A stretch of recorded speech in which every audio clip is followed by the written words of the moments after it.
Ahojte, chcel by som vám dneska ukázať pastierský bič, ako sa strieľa z pastierského biča. Je to veľmi jednoduché, len treba vedieť taktiku, ako ten bič potiahnuť. Hej. Chcel by som vám povedať o tom biču, že používalo sa to na pasenie kráv v minulosti. Hej. Teraz sa to používa ako na rekreačné veci. Hej. Ukážem vám, ako sa naučiť s tým bičom. Hej. Tak ten bič dáme dozadu a budeme ho ťahať smerom do pravej strany. Hej. Potom, jak už ťaháte, tak smerom ťaháte sem. Nie tam, smerom sem. Áno? Takže ešte raz. Otáčam ten bič, otáčam a smerom na ľavú stranu. Hej? Asi takto. Chcel by som vám ukázať ešte osmičku, ako sa robí osmička s pastierským bičom. Takisto ako som robil, keď som otáčal ten bič. No.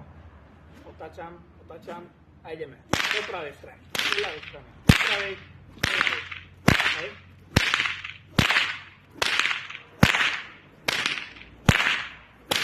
Asi takto. Potom zláme kladivo. Bič si zase dáme dozadu a strelíme ho smerom ku kamere. Hej? Takže asi takto. Hej? Ten bič proste musíte urobiť toto s tým bičom. Ten bič vám musí spadnúť dole. A potom rýchlo, už ak budete cítiť, že už ide dole, tak strelíte dopredu. Hej, že ten bič proste, aj keby ste chceli hodiť. Hej? Asi tak. Potom sú známe austrálske biče. Hej?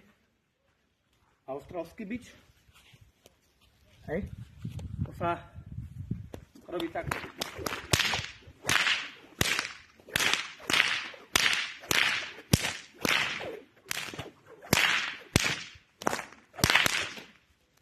Aha, to ešte tak.